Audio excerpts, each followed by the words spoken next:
Eh, listo. Entonces, como a manera de resumen básico, nosotros sabemos que la infección tiene unos días de incubación y que tiene unos días de inicio de síntomas. No todas las personas van a mostrar síntomas, algunos pueden ser asintomáticos, que esa es como la gravedad que se suma pues a toda esta infección, pero tenemos unos síntomas que son un poquito más cardinales que otros. Entonces podemos tener que inicialmente hay unos síntomas comunes como muy bizarros que se pueden encontrar en cualquier enfermedad viral, que puede ser como fiebre o febrícula, esa sensación como de malestar, de escalofrío, ese fatiga, cansancio, incluso tos seca o tos con pequeña movilización de secreciones, y ese malestar o el dolor del cuerpo que lo puede tener cualquier infección viral, una gripe, un malestar general. Pero ya tenemos unos síntomas que se vuelven un poquito más probables cuando adicionamos la odinofagia, que es el dolor de garganta, no solamente la carraspirita, sino ya el dolor. Podemos tener congestión nasal asociado a otros síntomas, porque la congestión nasal, como sola, pues tampoco es que sea un síntoma muy específico. Y se adiciona otro que es la diarrea, como los episodios diarreicos. Incluso hemos visto pacientes que no tienen otros síntomas, pero digamos que con los episodios diarreicos frecuentes les hacen la prueba y los pacientes salen positivos.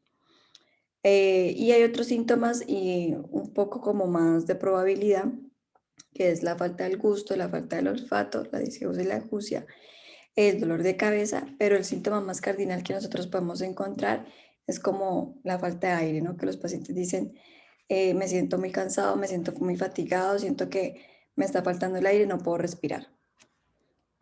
Asociado pues a los otros síntomas de inicio progresivo.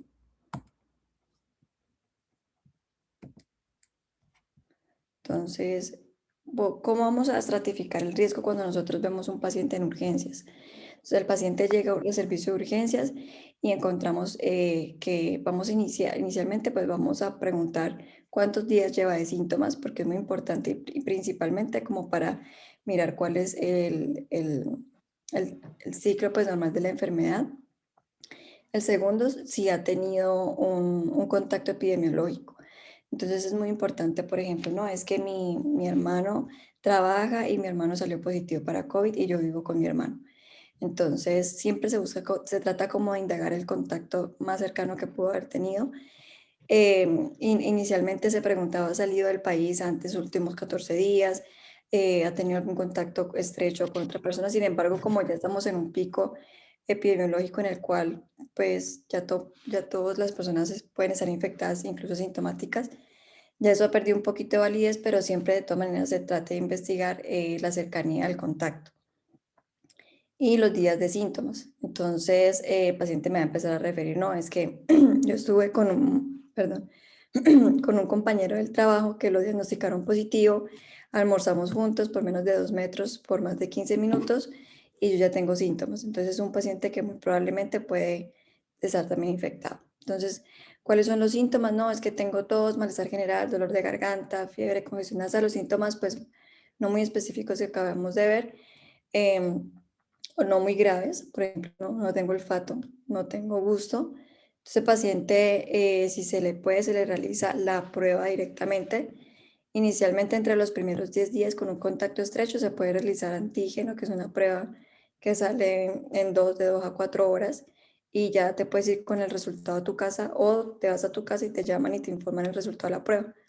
Si es un paciente que tiene unos síntomas más específicos y tiene más de 10 días desde el inicio de los síntomas, entonces se puede hacer PCR porque ya lo que se busca es buscar como tal el ácido nucleico, el material genético del virus, porque ya las proteínas se pierden mucho. Y ese sí dura un poquito, 48 horas, de 24 a 48 horas. Se realiza una ficha epidemiológica para cualquier duda de la infección, ya que eso pues se monitorea de forma nacional.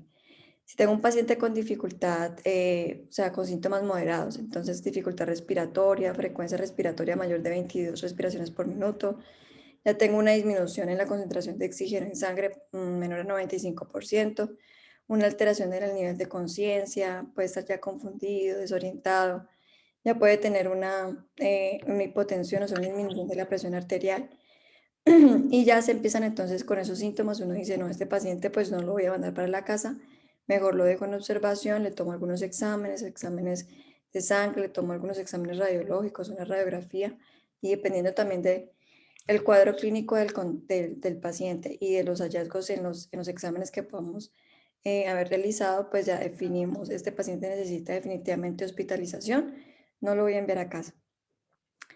Y en cuanto al contexto grave, pues encontramos que todo lo anterior pues se volvió aún mayor. Entonces, la presión arterial sistólica sigue muy baja, ya encontramos signos de fatiga clínica respiratoria.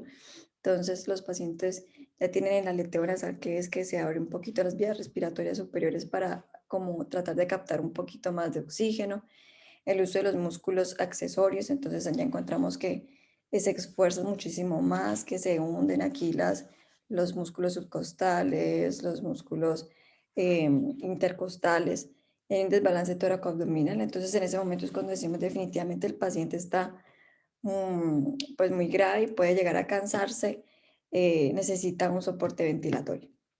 Ese paciente obviamente pues se va a quedar hospitalizado, ojalá en una unidad de cuidado intensivo, y para todos tres se hace un seguimiento telefónico, sea que después del alta o el paciente que tiene síntomas leves se envía a casa, pero se trata de hacerle un seguimiento telefónico para verificar de que es estrecho, para verificar de que no vaya a tener una complicación. ¿Cuáles son las prácticas basadas en la evidencia? Pues ya todos los conocemos, el lavado de manos, el tapabocas, ojalá no solamente yo, sino también las personas que estén cerca mío, guardar distancia y pues los estudios de laboratorio como pues los exámenes séricos, sanguíneos, las radiografías, los TAC, todo lo que se puede hacer que nos indique pues que hay una infección o alguna complicación, y las vacunas que sé que trataron el tema la semana pasada. Entonces, ¿cuáles son los puntos claves?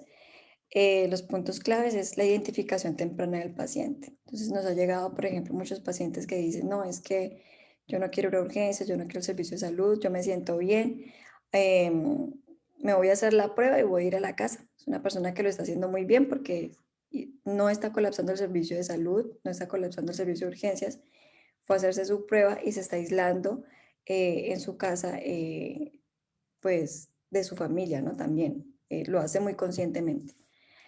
Educación al paciente ambulatorio sobre los datos de alarma. Ese paciente que se va a casa y que se empieza a aislar, yo le tengo que decir, mire, si llega a tener fiebre, dificultad respiratoria, diarrea con los signos de deshidratación, pues entonces consulte nuevamente, que tenga el paciente muy específicamente como claros esos signos de alarma.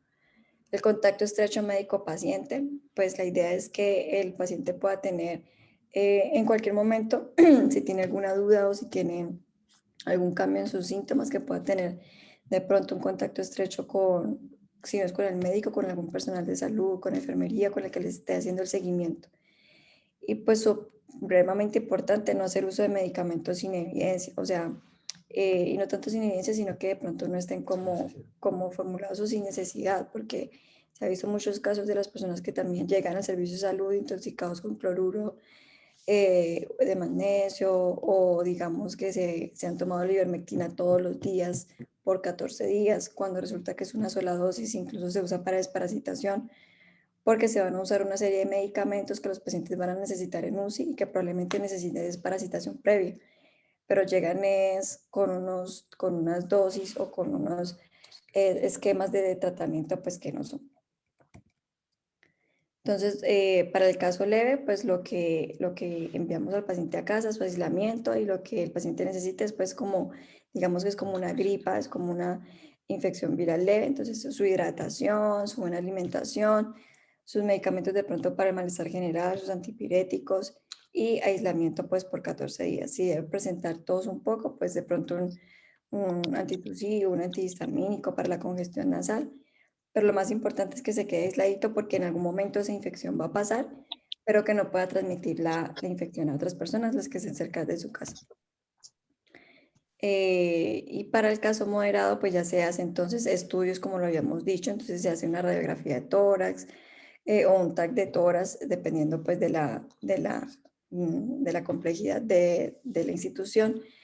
¿Qué se busca? Se busca el compromiso del parénquima pulmonar. Entonces se busca hallazgos en la radiografía de tórax o en la tomografía que sean compatibles de pronto con una neumonía, con atelectasias que son como que el pulmón se contrae, que no pueda respirar bien y siempre pues monitorizando al paciente. En el caso de su oxímetro, de su pulso oximetría, que la saturación pues no baje mayor, pues no baje más de 90 a 92%. Entonces aquí ya le doy el espacio a mi esposo, que ya él maneja pues casos graves como tal en unidad de cuidado intensivo. Bueno, buenos días, hermanos. Pues más o menos ya miramos cómo es el contexto, un poquito de contexto que nos dio pues mi esposa. Ella maneja muchos pacientes en su inicial, en consulta prioritaria, en urgencias, y es más o menos el enfoque que se le da para determinar. Entonces es leve, moderado, severo. Pero eso significa que el leve puede poder pasar a moderado, el moderado puede llegar a severo o el leve llegar a ser severo. Entonces, por eso es el seguimiento tan estricto que se debe hacer con los pacientes. Ya todos, yo creo que la mayoría, o yo creo que casi todos, han cursado han conocido ya un paciente, un familiar, un amigo que cursó con esta enfermedad, a veces con la pérdida, ya todos más o menos conocemos, en la iglesia pues se ha visto muchas pérdidas en el medio, en la ciudad, pues en todo el país, entonces yo creo que todo el mundo sabe más o menos ya como muchas cositas de eso, pero no significa que seamos expertos. Lastimosamente el internet, las redes sociales nos invaden tanto de información que también nos desinforman. No todo es lo que dicen y no todo es real.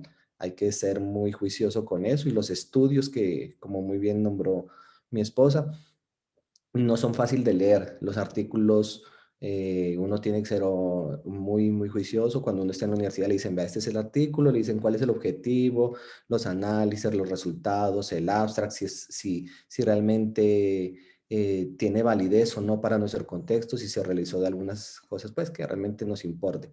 Miraron el oxímetro del dedito, eso es muy importante. Yo creo que todos ya les han puesto a él, no, miren, les colocó el dedito, el oxímetro en el dedo. Es muy importante porque para determinar estos casos graves y el moderado, determinamos si la saturación está por debajo de 93 o 95. Si está por debajo de 93, ya es un signo de alarma. La frecuencia respiratoria mayor de 30 respiraciones por minuto.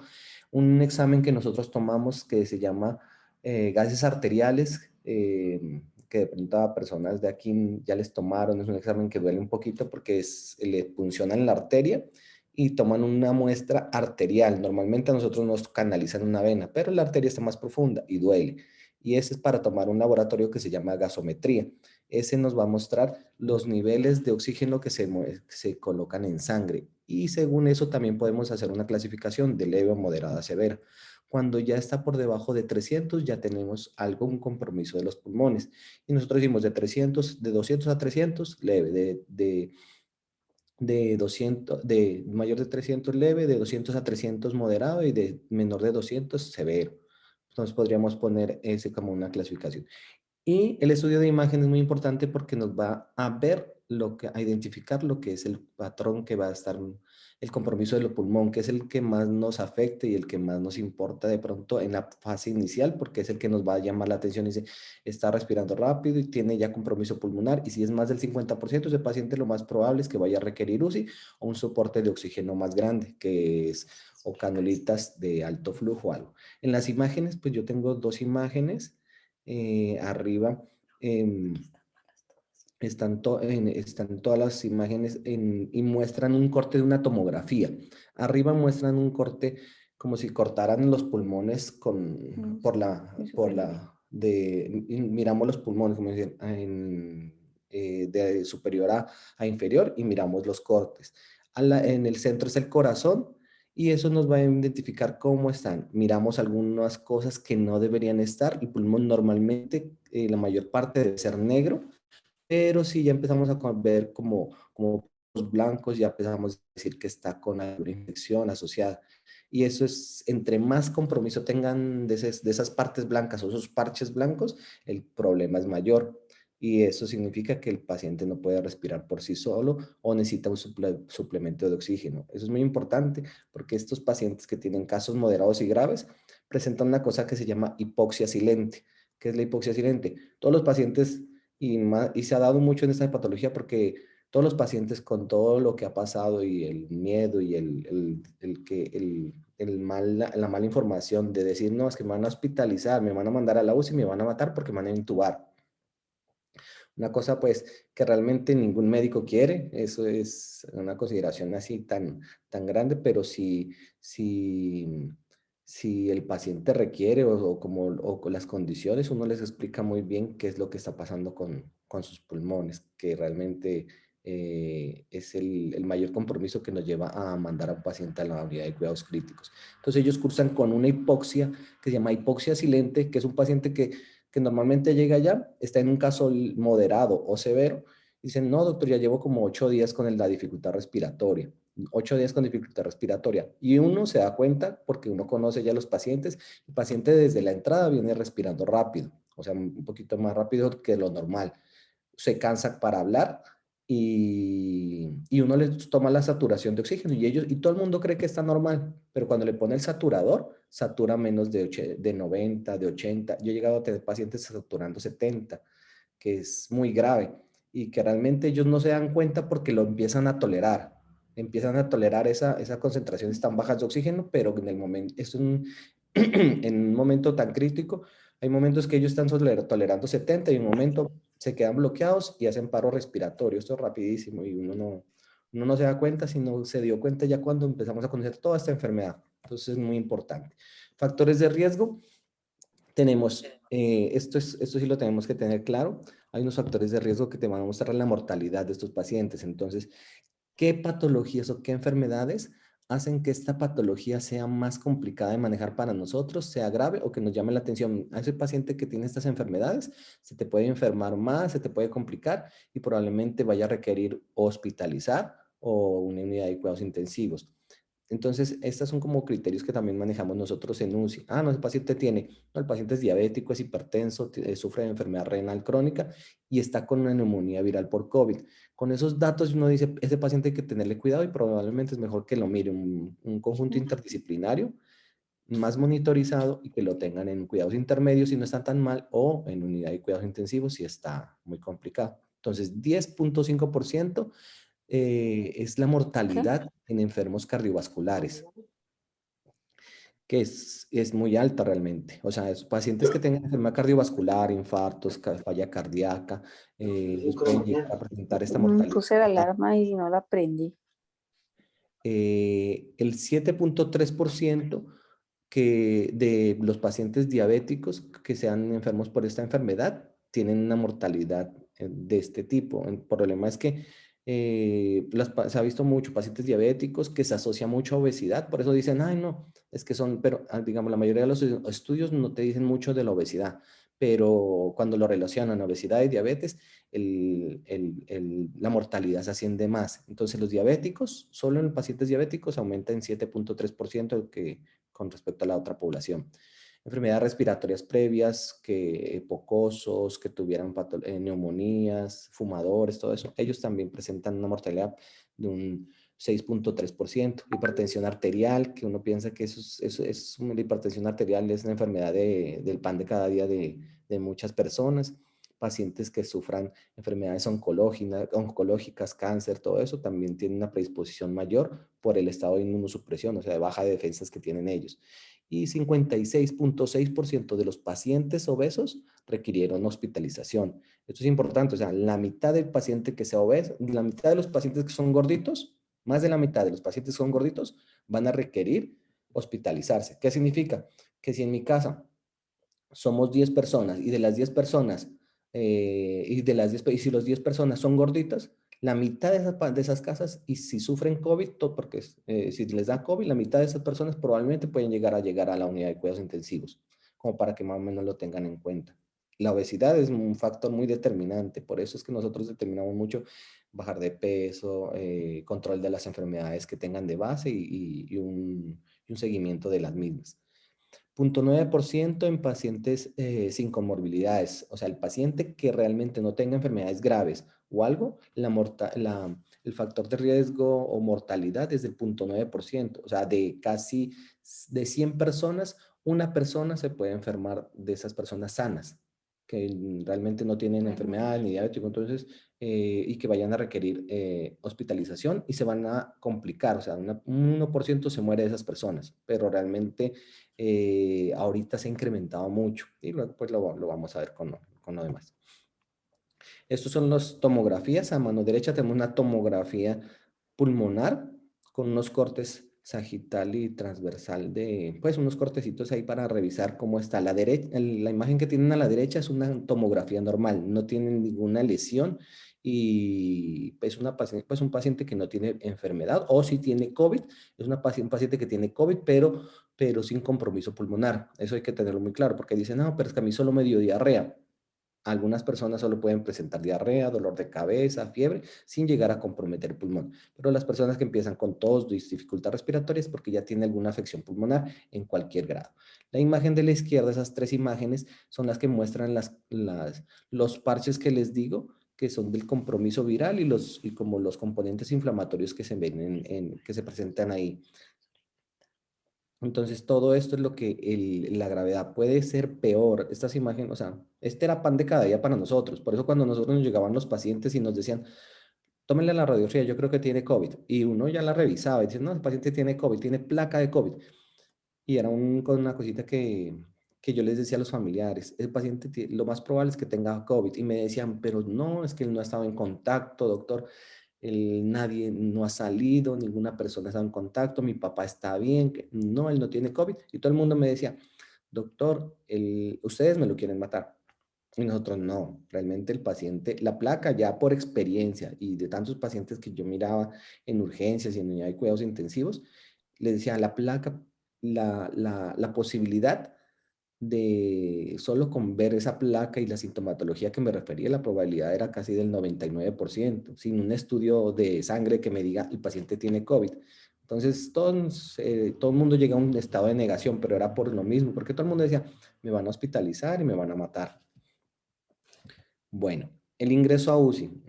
Vamos a hablar un poquito de esto, que es los pacientes que ingresan a UCI pueden ingresar para nosotros normalmente. Yo soy un médico urgenciólogo y mi esposa trabajó mucho tiempo en urgencias y en unidad prioritaria de atención de pacientes de COVID. Estos pacientes que llegan a urgencias normalmente pues ya los clasificamos leve, moderado, severo y les empezamos a determinar el requerimiento no que vayan a necesitar, si es para la casa, si es para hospitalización en área de medicina interna, en área respiratoria, que es una sala normal como en hospitalización, y, o vaya a requerir unidad de cuidados intermedios o intensivos, según las necesidades. Para hablar un poquito de la UCI, pues que la sigla pues significa unidad de cuidados intensivos, hay otras cositas que se pueden asociar, unidad de cuidado intensivo, que son unidad de terapia intensiva, ¿no? Estas unidades, pues realmente lo que es un servicio multidisciplinario que nos va a ayudar a monitorizar 24 horas al paciente de forma continua para vigilar todos esos signos vitales, sus parámetros, monitorizarlo completamente para realizar estudios. Si en algún caso llega a complicar o algo, poder hacerlo de forma inmediata. A veces el paciente, hay muchas personas que ya conocen una unidad de cuidados intensivos y miran, no, pero el paciente está solo, pero el paciente está con cámara, el paciente está monitorizado, tiene alarmas, todo. Entonces, en cualquier momento porque el personal, por toda la crisis que hemos tenido, no es completo y a pesar de eso, mucho personal se enfermó todo eso, y todavía se está enfermando y muchos también fallecieron pues, obrando en sus funciones. Entonces, esto bajó mucho la cobertura y ahorita también hay muchos especialistas, muchos médicos generales, muchos auxiliares, enfermeros que no quieren trabajar porque sus familias le dicen, no, no vayan, yo no quiero arriesgarlo. Y eso es totalmente respetable. Entonces, uno sí tiene que ver eso. Entonces, muchos especialistas, médicos generales y personal trabajan y a veces les toca doblarse, tener 24, 36 horas, 48 horas, porque la crisis fue muy grande. Eso. ¿Qué tener en cuenta para decidir el ingreso a UCI? nosotros tenemos en cuenta primero el diagnóstico. Esto es como algo en general. El diagnóstico, porque el diagnóstico nos va a decir ese diagnóstico si es un infarto agudo de miocardio, si es una neumonía viral por COVID, si es un paciente con una diabetes muy descompensada que requiere manejo, una cirugía muy grande que de pronto se va a descompensar. Esos diagnósticos nos pueden decir, ese paciente, por los estudios y todo, lo vamos a dejar mejor en UCI y lo estamos vigilando para evitar cualquier complicación o si se presenta, abordarla de la forma más rápida. La gravedad de la enfermedad, lo mismo.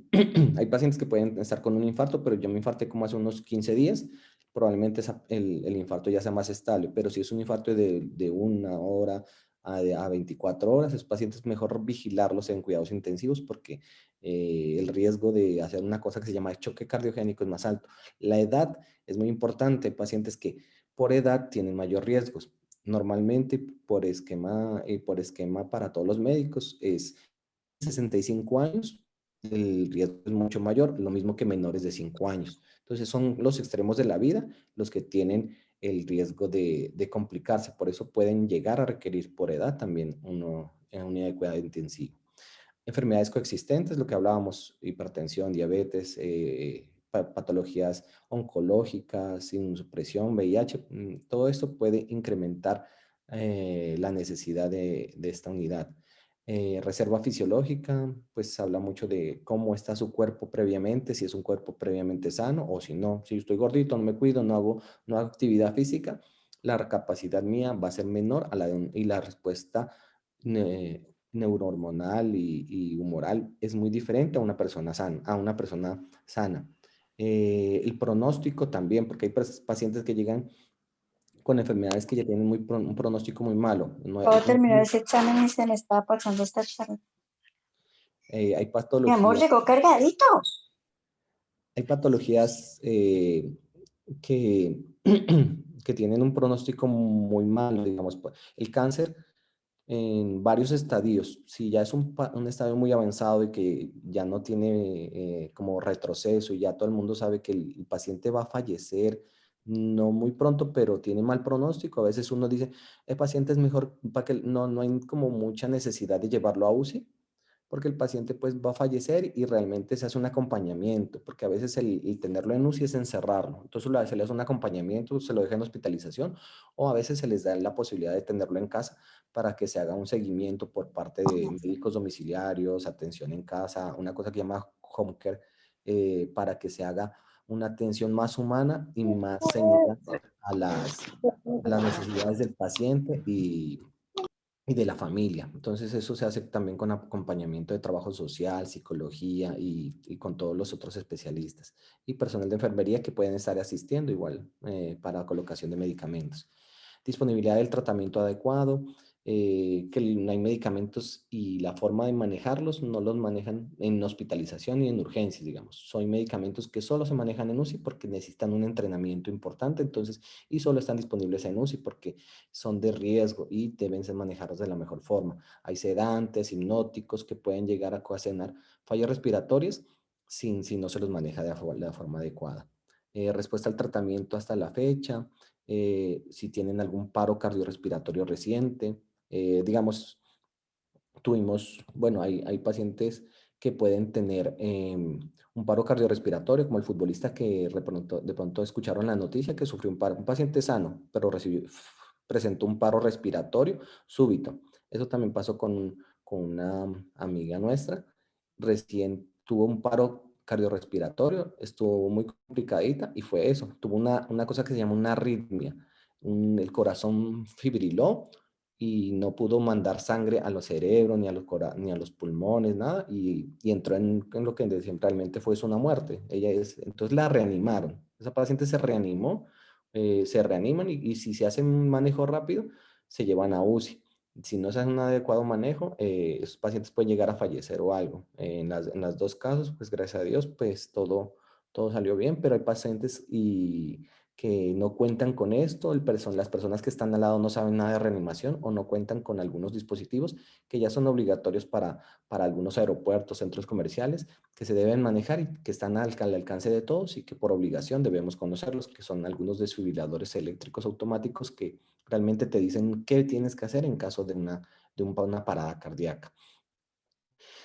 Calidad esperada de vida es importante porque realmente si el paciente le voy a brindar, le voy a mejorar esa calidad de vida, a veces no consideran, bueno, mejor lo dejo en hospitalización y le estoy brindando más calidad, más humana, más aporte humano, miro que los familiares pueden estar todos ahí al lado, mejor lo dejo en hospitalización porque pues como es una patología de pronto ya terminal, no hay tanta necesidad de dejarlo en UCI, si va a estar solo, sin su familia, sin un acompañamiento y en un estado de fin de vida. Y los deseos del paciente, que es algo muy importante. Algo muy conflictivo también para nosotros, porque como médicos nosotros tratamos siempre de salvar la vida, pero estos pacientes pueden llegar a decir, doctor, por la desinformación tan grande, me dicen, doctor, si usted, si eso lo vimos todos los días. Una cosa así que yo creo que decían y todo el mundo, hay muchos todavía que creen que es eso. Dicen, es que paciente, a mí me van a intubar porque a ustedes les pagan 30 millones de pesos o sea, si me pagaran a mí por 30 millones de pesos por cada paciente que intubé, realmente yo creo que ya le digo a mi esposa, yo ya nosotros ya ni deberíamos ni trabajar, pero la gente a veces, la ignorancia de la gente o los chismes o lo que se agregan en las redes te obligan a defenderte con los pacientes, llegan en actitud súper defensiva. Y uno trata de explicarles, pero ellos llegan y dicen, no, doctor, no me intube porque usted me va a intubar solo para ganarse 30 millones de pesos y realmente uno los va a intubar es porque están muy graves y la condición en la que están es para, si uno decide intubar a un paciente es porque la condición de muerte es muy inminente, o sea, si uno no hace eso es porque se va a morir. Entonces, tener en cuenta que esos pacientes, un mensaje bien grande y claro que les quiero dejar es que el paciente que vaya a UCI no es porque esté bien, el paciente que va a unidad de cuidados intensivos es porque está grave y porque el riesgo de muerte es importante paciente que llega a unidad de cuidados intensivos, dicen más o menos, el 50% puede llegar a fallecer. O sea, si yo subo 10 pacientes a mi unidad de cuidados intensivos, la mitad puede llegar a fallecer. Porque, por eso es que, porque se hacen unas escalas de pronóstico y por la gravedad de las patologías. Entonces, es importante decirles eso, que si se va a intubar y va a hacer algo, no, realmente es porque el contexto, los exámenes, la clínica, la condición actual del paciente lo amerita y es para salvaguardar su estado. Pero en momentos que dice el paciente, no, yo no quiero que me intuben, entonces uno hace firmar un desistimiento y esos pacientes como se niegan a la intubación, los manejamos en cuidado intermedio o a veces en hospitalización porque ellos ni siquiera quieren ingresar a unidad de cuidados intensivos. Entonces se niegan de forma rotunda. Yo creo que muchos han tenido familiares que ya dijeron, no, yo no me dejé intubar. Y eso es un caricellazo. Dicen, bueno, me puede ir bien y como que me puede ir mal. Uno no sabe porque realmente lo único que realmente sabe es Dios cómo nos vaya a ir en todo. Pero uno puede llegar a los pacientes a veces si no les da un manejo protector rápido o algo, claro, el paciente si no lo intubo de forma precoz, el paciente puede cansarse más rápido, deteriorarse más rápido y morir más rápido. Entonces no nos da chance de hacer manejos medicamentosos que mejoren esa enfermedad para que después lleguen a mejorar un poco más la enfermedad, podamos pensar en quitarle ese tubo. Hay unas cosas que llaman pacientes, las prioridades para ingresar a la unidad de cuidados intensivos. Las prioridades pueden ser prioridades 1, 2, 3 y 4. ¿Esto qué nos informa? Entonces, el paciente con prioridad tipo 1 son los pacientes que son críticos, inestables, que van a necesitar monitorización y tratamiento intensivo, que no puede ser proporcionado fuera de la unidad de cuidados intensivos. Como cuáles son, como ventilación mecánica, tratamientos de diálisis, medicamentos, pseudoanalgesia, bueno, entre otros. Eso es la prioridad 1. Estos pacientes van a UCI. La prioridad 2, se precisan monitorización intensiva y pueden necesitar intervenciones inmediatas, no ventilación mecánica invasiva. Oxígeno puede requerir alto flujo o ventilación mecánica no invasiva, que son otros esquemas de ventilación, pero no es con un tubo en la garganta, sino con canulitas o máscaras que brinden más oxígeno. Y los pacientes que tienen un grado de hipoxemia moderado. Estos pacientes pueden ser hasta los mismos pacientes que llegan de una cirugía grande, una cirugía de corazón abierto, pero por su cirugía es mejor vigilarlos en unidad de cuidados intensivos porque se puede llegar a complicar. Entonces son pacientes que no están tan críticos, pero por su cirugía necesitan ese monitoreo. Pacientes con prioridad 3 son los pacientes inestables y críticos, pero con pocas posibilidades de recuperarse a causa de su enfermedad de base o de la aguda. Puede recibir tratamiento intensivo para aliviar su enfermedad aguda, pero también establecer límites terapéuticos como ejemplo, no intubar y no intentar RCP. Estos pacientes, más o menos, ya les dije, son pacientes oncológicos que de pronto se suban si vamos, decimos, no, pues lo vamos a subir a la UCI, pero no le vamos a manejar, no se va a intubar, se va a manejar dolor, pues porque el pronóstico vital de él no es bueno o de pronto digamos, es una enfermedad oncológica que normalmente el pronóstico puede ser de 6 meses a un año y el paciente ya lleva 8 meses luchando con el cáncer y la condición en la que llega a la unidad de cuidados intensivos es muy mala. Entonces, no es el encarnizarme con su vida y tratar de intubarlo, hacer lo que más pueda para salvarlo, porque no le voy a mejorar la sobrevida a ese paciente. Entonces, uno lo maneja solo de manera que controla el dolor, esté con su familia y el acompañamiento para las complicaciones y no ser tan invasivos con ellos. Los pacientes con prioridad 4 es esos pacientes que no está generalmente indicado el ingreso a UCI. Esos son pacientes que están tan bien que dicen, no, ese paciente no se beneficia de UCI. Son pacientes que dicen, no, tengo tos, tengo dificultad, porque también está el otro contexto. No, doctor, es que tengo tos, dificultad respiratoria, y uno va a ver y los exámenes están bien, la radiografía no está tan fea. Entonces, no, le dicen, no, lo voy a mandar para la UCI. Pero a veces hay pacientes que te dicen, hay pacientes que también te dicen, no, pero yo quiero ir a la UCI porque es que estoy muy mal, todo, pero realmente los parámetros y los parámetros vitales, laboratorios, todo eso te pueden decir, no, no requiere UCI y lo vamos a dejar a hospitalización. ¿Esto para qué nos sirve? Porque no estamos sobrecargando una atención que no requiere el paciente para poder dejar esa cama a un paciente que realmente la necesita, que es algo ahorita que estamos sufriendo mucho. La ocupación está muy alta y todas están casi por encima del 95%, en otras partes de aquí de Cali casi del 100%. Bueno, entonces esto es como para nombrar en el sistema cardiovascular, que son las patologías que pueden llegar a presentar UCI, son infarto, shock cardiogénico, arritmias complejas, fallas cardíacas, hipertensiones no controladas, cuadros de dolor torácico que pueden generar inestabilidad hemodinámica, paros cardíacos con reanimación, una cosa que se llama taponamiento cardíaco, aneurismas aórticos y bloqueos cardíacos o otras arritmias que nosotros la conocemos como bloqueos, que son unas bradicardias extremas que puedan requerir marcapaso. El sistema respiratorio, insuficiencias respiratorias agudas que puedan requerir oxígeno a altos flujos, o sea, no la canulita normal que le ponen, sino a veces unas máscaras o ventilación mecánica no invasiva que les meten oxígeno a presión o el tubo endotraqueal. Tromboembolismia pulmonar, que son coágulos que se meten a los pulmones, eso lo genera también mucho el COVID, por eso también lo tenemos que vigilar. Pacientes que están en unidad de cuidado intermedio y que se puedan deteriorar, o sea, están en UCI y lo vamos a pasar a unidad de cuidados críticos porque se complicaron. Pues que necesiten mayores cuidados, mayor cuidado de enfermería, de las terapias respiratorias, que requieran más atención, también se los pasa. Sangrados masivos por vía aérea, o sea, hay pacientes que son tuberculosos y ellos botan sangre, o pacientes que tengan unas patologías como lupus y pueden botar sangre por los pulmones, y esos son los pacientes que pueden requerir intubación también, entonces esos pacientes mejor los dejamos en UCI. Falla respiratoria con intubación inminente en muchos pacientes COVID que están agitados, entonces mejor los dejamos en UCI para evitar que si se complica, pues ahí tenemos todo, en unidades intensivos tenemos todo, el personal capacitado y con entrenamiento adecuado para realizar una intubación rápida y sin complicaciones y de la mejor forma, ¿no? Y obstrucciones de la vía aérea secundarias a un posoperatorio. Alteraciones neurológicas, pues traumas craneoencefálicos, alteraciones tóxicas que comprometan el sistema neurológico, hemorragias cerebrales que pueden venir de cualquier forma, infecciones del sistema nervioso central, estados epilépticos complicados, muerte cerebral o algunos vasoespasmos o las embolias que normalmente conocemos. Esos también se pueden estar manejando en UCI.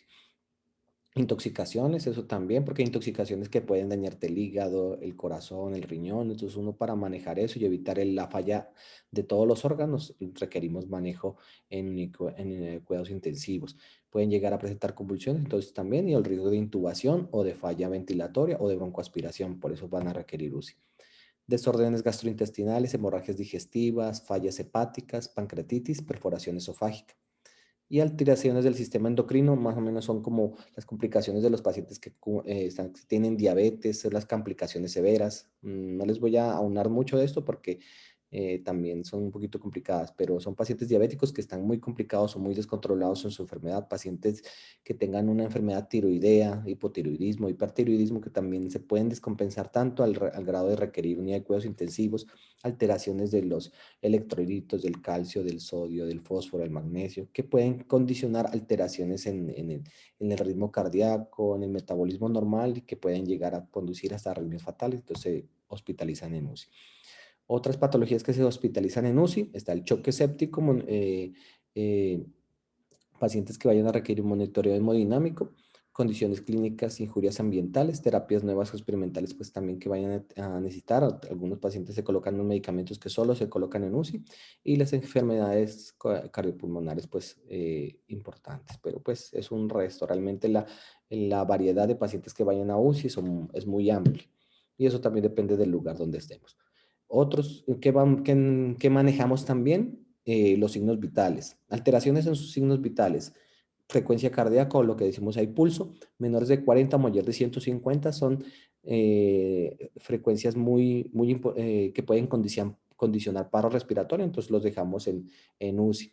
Presiones arteriales bajas o muy altas también, y las frecuencias respiratorias muy bajas o muy altas también son probablemente que vayan a requerir un manejo en UCI.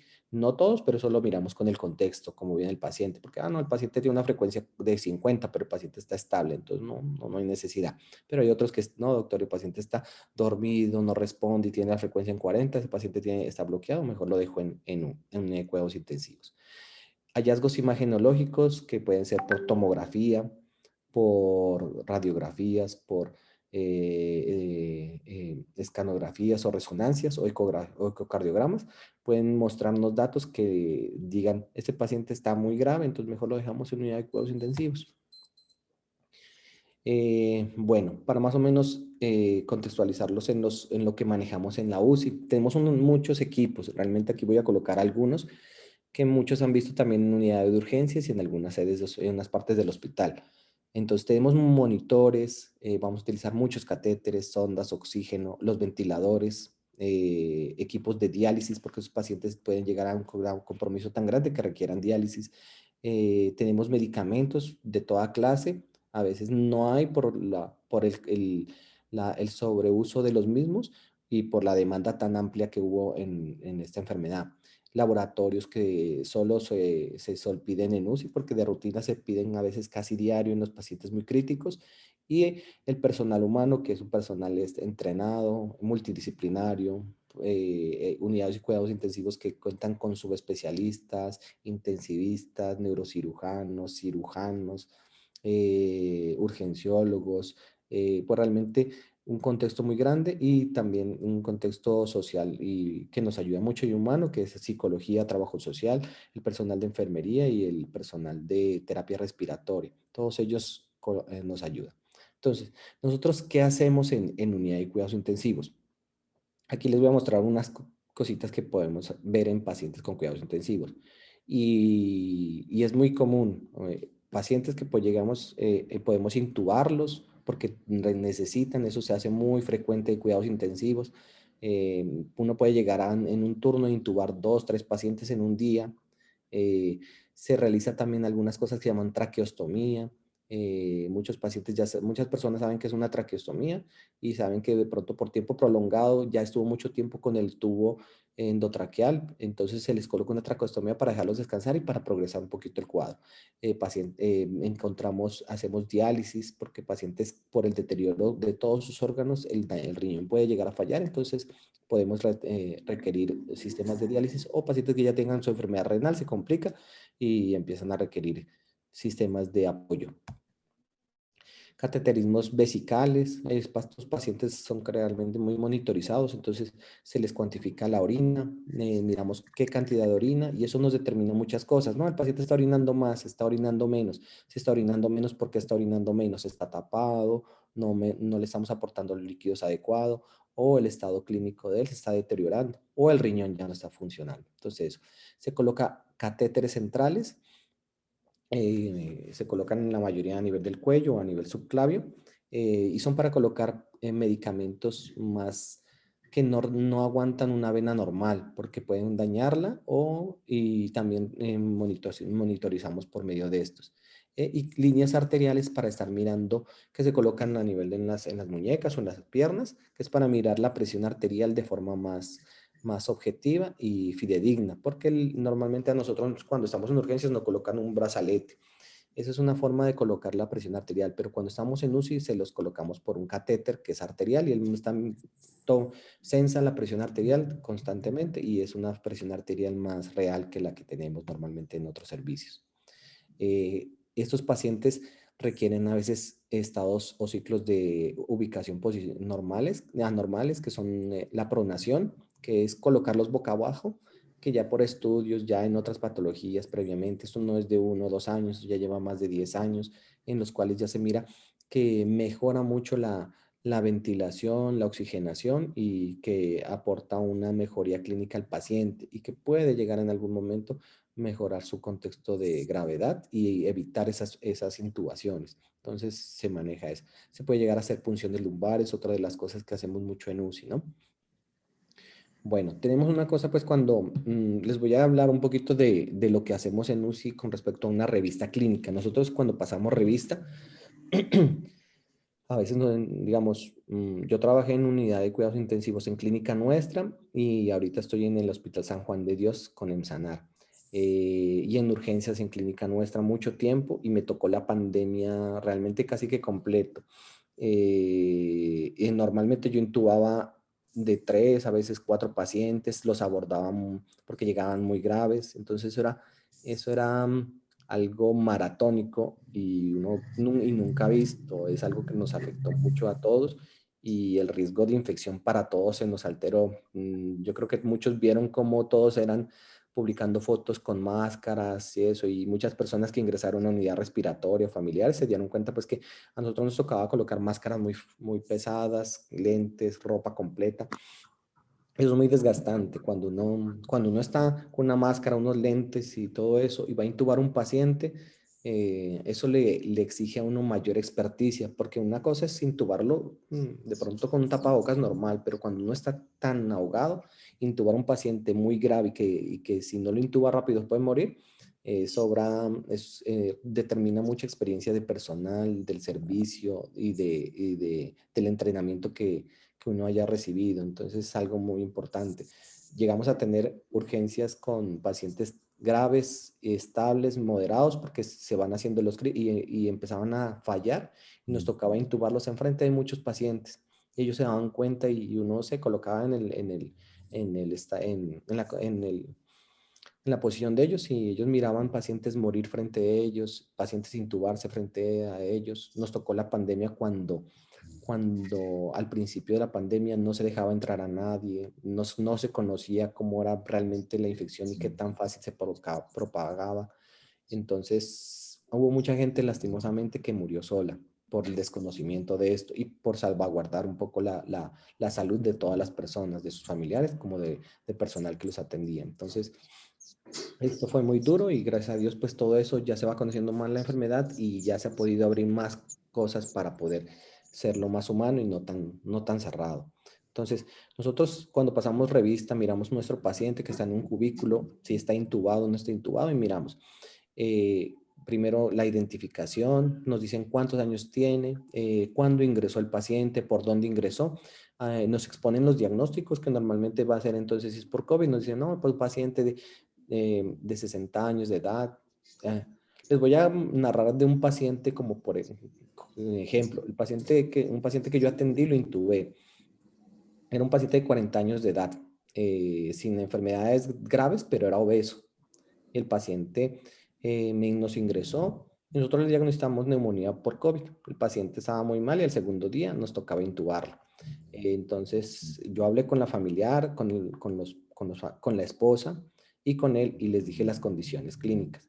Yo en eso me he caracterizado mucho porque yo les informo muy claro lo que va a pasar y los riesgos y las complicaciones y el beneficio en intubarlo.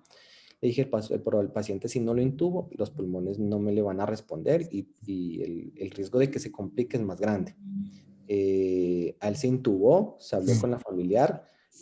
Yo siempre oro por mis familiares antes de estar en la unidad y cuando voy a hacer un procedimiento, si es intubarlo, a colocarle un catéter central, yo siempre oro por mi parte y les digo a los familiares si están ahí, que oren y se puedan despedir, porque a veces yo intubo un paciente y esa es la última vez que ven a su paciente vivo o consciente.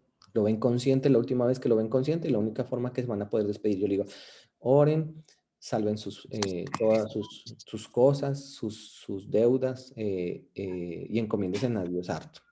Es lo que más les podemos ayudar en eso. Y las creencias influyen mucho, hay pacientes que no creen o algo, pero en esos momentos una persona que no cree se hace muy asequible, muy perceptible al mensaje y eso es lo que más nos importa porque nosotros podemos brindar. A veces no son pacientes que no tienen ni siquiera familiares.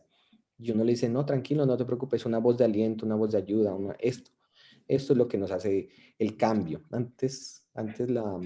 Hay muchos que llegamos a manejar la medicina como algo tan drástico y muy deshumano, entonces no nos enfocamos mucho en eso. Ay, no, ya intuve 2, 3 pacientes, nada, pero no mirábamos el contexto. Es una persona, es una familia, es un hijo, es un papá, es un nieto, es un abuelo. No mirábamos eso. Entonces, toda esa pandemia nos dio muy duro y a muchas personas, a todo el mundo, yo creo que ha sido. Esto no ha pasado nunca realmente. Y es lo que nos debe llamar mucho la atención a nosotros más que esperamos la venida de Jesús. La monitorización que tenemos con estos pacientes es continua, 24 horas. Es paciente lo que les decía. Ahí está un monitor, un paciente que está monitorizado. Ese monitor siempre está conectado. Los signos vitales se están constantemente tomando. Solo se cambian solo cuando se van a bañar o se monitoriza que se pueden desconectar. Los medicamentos, lo que les decía, son muy amplios, se manejan, normalmente nosotros manejamos algún esteroide para ayudarles a mejorar el patrón inflamatorio, que es lo más estudiado.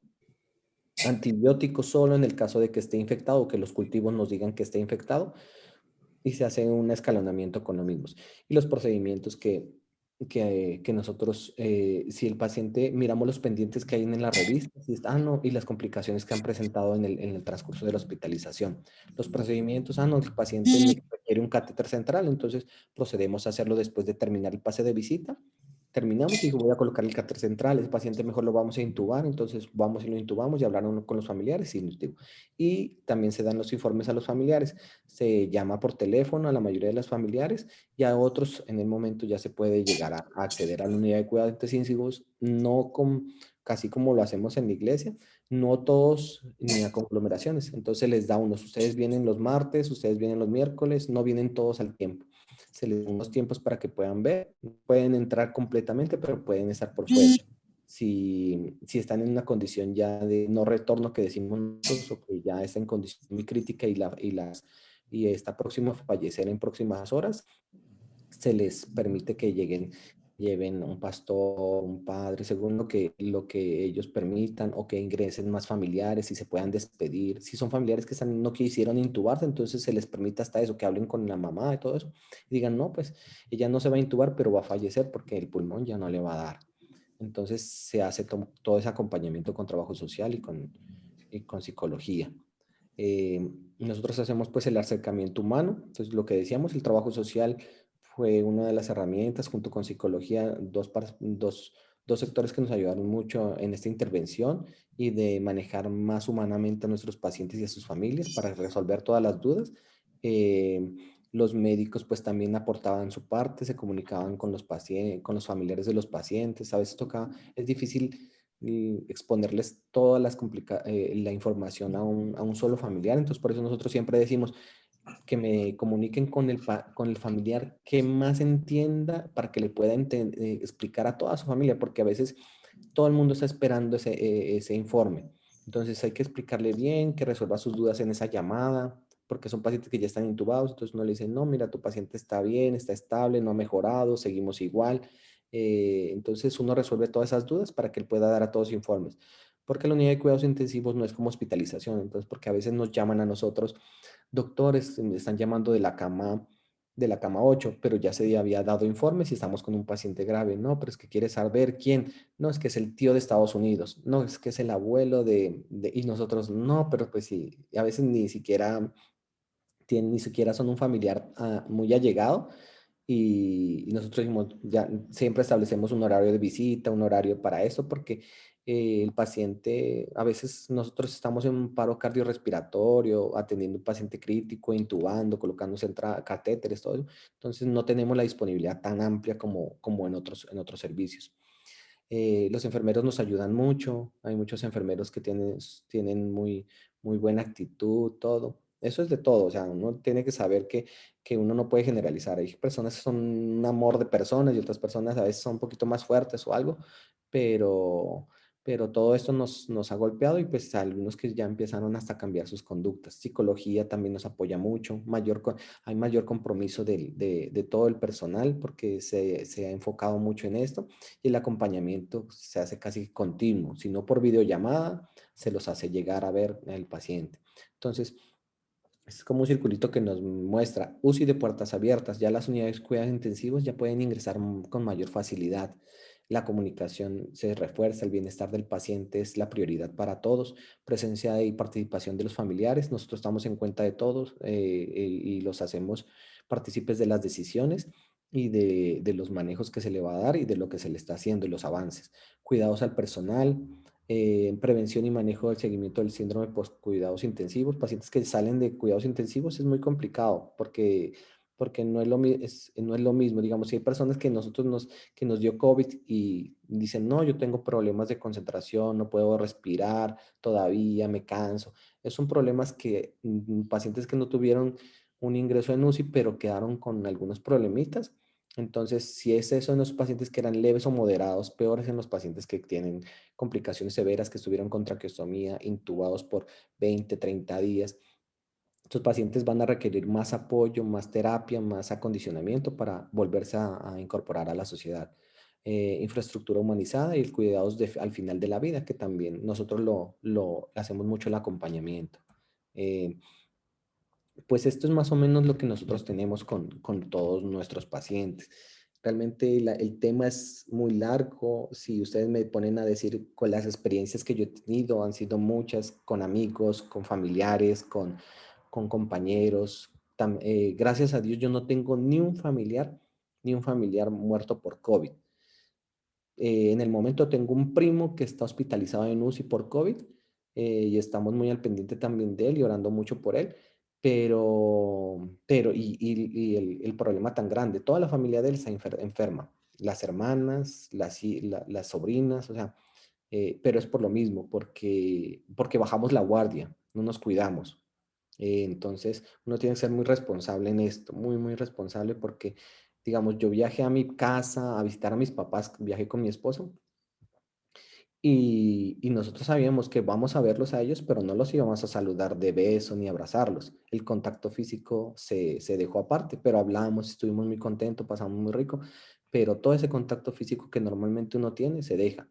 Pero lastimosamente vivimos en una sociedad que es llena de bulla, de fiesta, entonces muchas reuniones, muy desobediente, muy poquito rebelde ante esas normas y condiciona que estos picos de enfermedad sean más grandes.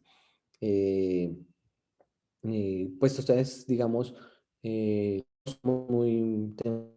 muy de esta enfermedad. Hay muchas cosas, yo que les recomiendo, no se aborden redes, apóyense en sus médicos. Los médicos no tratarlos, los médicos no les van a desear, yo voy a intubar a una paciente porque sí. Les voy a decir una cosa que dice, o sea, porque me dicen, no, doctor, es que usted va a ganar 30 millones. Yo le digo, si yo le intubo por 30 millones y yo intubándola me enfermo, esos 30 millones no van a ser para nada, literal. Es más, muchos médicos, muchos especialistas y médicos tratan de evitarlos intubar hasta por ellos mismos que no se quieren arriesgar. pero es por lo mismo, o no tienen mucha experticia, no son muy buenos, y dicen, no, no, no, y a veces dicen, no, mejor lo intuban otras personas o algo, o se apoyan con otro especialista, ven, intúbalo tú, mejor yo no. Ha pasado eso. Tengo compañeros que tienen crisis de ansiedad después del COVID y no quieren, o sea, son especialistas y no quieren ver pacientes COVID, no quieren intubar, no quieren abordarlos. Entonces a veces me llamaban, me dicen, ve, intúbalo tú. Yo listo. Uno va con el riesgo de la infección, pero uno siempre ora, yo le digo, yo siempre oro y que nos cubra todos los días y estar pendientes. Ustedes, digamos, este espacio se los dejo a ustedes para que ya queden algunas preguntas y yo les pueda responder si quieren y me dicen. Yo tengo muchas cosas, o sea, ustedes me pueden decir, tengo lo que quiera, les puedo responder. Lastimosamente, pues no estamos con mucho tiempo, que yo entro a las 7, pero realmente, si ustedes me dicen, el tema es inmenso, las experiencias son infinitas, los aprendizajes son muy grandes. eh, y yo les puedo comentar esto en otra charla, como amigos, como sea. Yo les puedo comentar todo lo que hemos vivido con mi esposa, con nuestras familias, con amigos, personas que se han ido y cómo debemos afrontar esos procesos de duelo, las pérdidas. Entonces, esto, esto no hemos terminado de aprender de esta enfermedad. Siguen saliendo nuevas cepas, eso es importante que lo sepan. Recién hace 2 días salió una que se llama la Delta, que es más infecciosa y condiciona probablemente más problemas. No estamos todavía, que no podemos bajar la guardia. Las vacunas te pueden cubrir, pero no lo es todo. El tratamiento te puede cubrir, pero no lo es todo. Nosotros estamos estudiando y todo eso, pero todavía desconocemos muchas cosas. Bueno.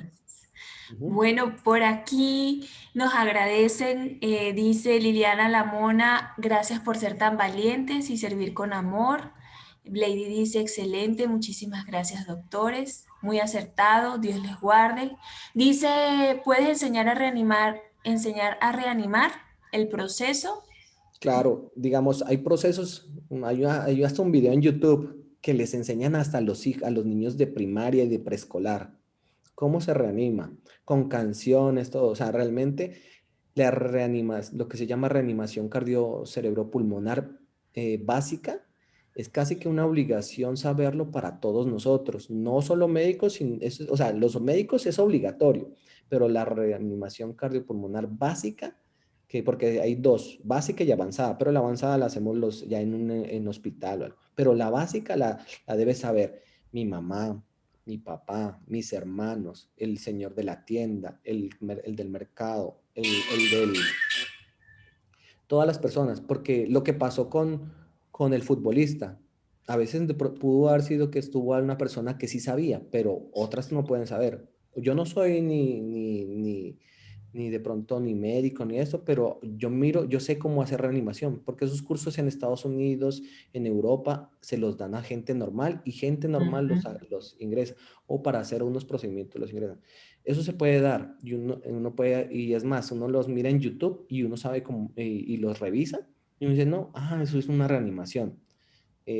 Antes hacíamos ventilación boca a boca, ya no lo hacemos. Ahorita sabemos que es muy importante el masaje respiratorio y ahorita por medidas de cuestiones de riesgo biológico ya no lo hacemos, pero se lo hace en contexto si ya tengo una máscara o una cosa que se llama AMBU para dar oxígeno, pues se puede manejar de todas formas, pero si eso se puede dar a cualquier persona y hay muchas cosas que uno tiene la obligación de saber y que de pronto por el contexto de que nosotros tenemos un país muy subdesarrollado en muchas cosas que ya están manejando en otras partes, hacen que el desconocimiento, hacen que de pronto no podamos salvar una vida. Esto, digamos, si a mí me cae un paro mi hermana, mi papá, y yo no soy médico, y yo mire eso, yo tengo que empezar a hacerlo, porque mi papá, yo lo voy a salvar. No hay más nadie, no hay más Nos nadie. queda la tarea. Sí. Nos queda la tarea allí, ya saben, YouTube, cómo aprender a hacerlo. Una última pregunta que nos dice Claudia Camargo, ¿qué pasa con los que somos claustrofóbicos? Yo bloqueo la entrada de aire de manera inconsciente. Ella pregunta, ¿cuando se intuba, está consciente la persona? Pues es difícil realmente. Hay niveles de intubo. Cuando uno intuba a un paciente, los pacientes la mayoría están muy sedados porque requieren parámetros, nosotros hicimos parámetros altos de ventilador, eso son fuertes, entonces se los seda, se les coloca un analgésico y se les coloca un relajante para que ellos no sientan nada. Realmente ellos están como si estuvieran dormidos y no pueden mover nada. Entonces, ellos no van a sentir claustrofobia ni nada. Pero en el contexto de que se lo vaya en el proceso de extubación, cuando yo ya quiera quitarle ese tubo, le tengo que ir quitando la sedación para que empiece él solo a respirar y mirar. Entonces, probablemente eso a muchos les genera desespero y coloca unos sedantes para ayudarles a quitarles esa ansiedad y poder manejar eso. Pero y eso pasa en pacientes que se intubaron mucho tiempo, entonces se agitan, no quieren respirar bien o algo. Entonces es un proceso lento, pero que se tiene que hacer con unos parámetros y unas especificaciones específicas para poderlo hacer de la mejor forma y evitar que él se lastime cuando le quitemos el tubo o que se lo quite en el momento que no es todavía. Ok, bueno, aquí siguen otras preguntas. Rodrigo dice, frente a la vacuna, ¿saben si ya hay alguna que pase los protocolos internacionales para considerarse una vacuna? De todas formas, aprovecho para recomendarles que vayan a la página y puedan ver el programa también de la semana pasada que nos va a ayudar a aclarar muchísimo estas dudas con respecto a la vacuna. Bueno, Entonces, con respecto a la vacuna, hay muchos videos y muchas cosas. Yo sé que la iglesia y en muchas partes, en todo el mundo, hay muchas partes que unos quieren, se ha dividido la sociedad. Unos, yo sí me vacuno y no me vacuno. La vacuna es mala, la vacuna no es mala. Entonces, uno mira todo eso, pero uno no puede decir, o sea, bajo experiencia, bajo estudios, todo, la mejor opción para mí, para mi familia y para mi contexto es vacunarse.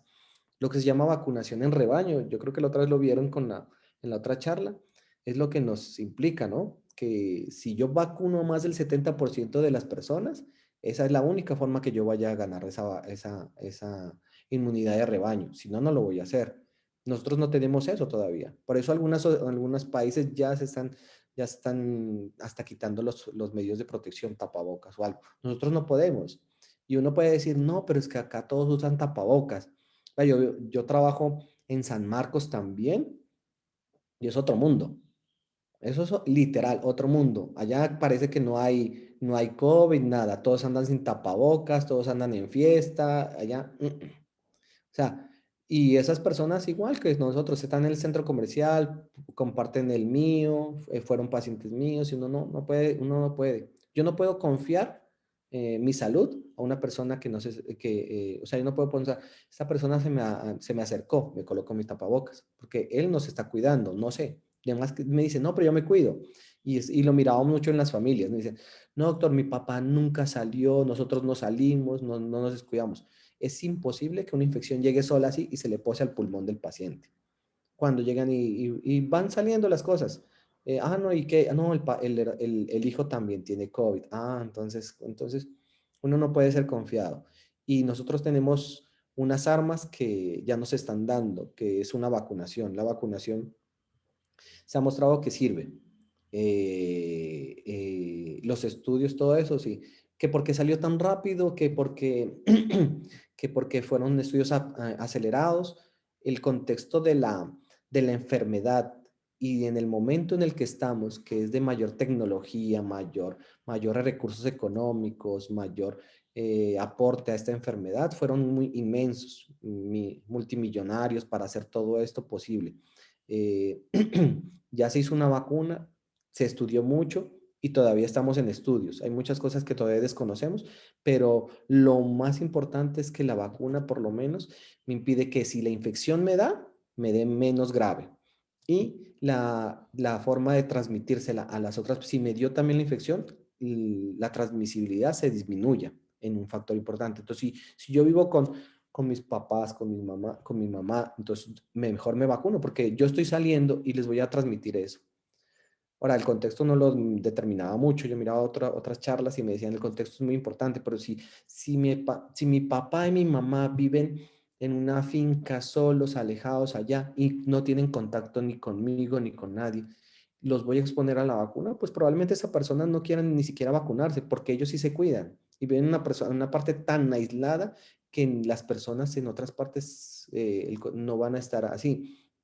Pero ahorita la mayoría de las personas tenemos mucho contacto. Han sido unos muy juiciosos, otros no. Yo ayer miraba un niño que estaba con un cuadro respiratorio. El niño tenía, yo creo que por mucho, 4 o 5 años. Y me admiraba tanto porque el niño llegó y tosió y se colocó la mano a lo que tosió, la manito en la boca. Terminó el examen y se lavó él solo las manos sin decirle nada en el consultorio. Y yo le digo, este niño está muy juicioso. Eso lo deberíamos hacer todo. Porque uno siempre que hace, me lavo las manos, me lavo las manos. El lavado de manos me sirve y el tapabocas me sirve. Pero si uno no lo hace, estoy dando cabida a que de pronto una enfermedad. Nosotros no somos exentos de una gripa y esto es como una gripa, pero cuando me da la gripa me puede dar o muy mal, muy grave, o una gripita normal, o casi nada, pero tenemos el riesgo. Así es. Bueno, muchas preguntas. Por allí nos enviaron el tema de la semana pasada para los que siguen preguntando por el tema de la vacuna y no nos queda ninguna duda y alabamos al Creador porque ha sido el que le ha dado la sabiduría al hombre, al ser humano, para tener todas estas herramientas. Ya va. Bájale el retorno. Todas estas herramientas para poder tener vida, ¿sí? Así que vamos a seguir orando por ustedes. Qué bendición y qué bonito todas estas experiencias que nos compartes y podemos ver todo lo que el Señor, lo lindo de su mensaje, lo completo que es nuestra vida espiritual, pero también siempre se ha preocupado mucho por la salud para que evitemos tantas comorbilidades y cuando lleguen estas situaciones como tú dices, Wilson, no vamos a estar exentos seguramente, pero vamos a poder pasarlo quizás mucho mejor y si somos más juiciosos, quizás no nos vamos a contagiar. Entonces, tenemos varios pedidos de oración, les agradecemos mucho por sacar este espacio para compartir con nosotros y bueno, queremos pedirles que por favor nos despidas con una oración. Así que muchísimas gracias y bueno. Bueno, inclinemos nuestras cabezas para dirigirnos con nuestro Señor.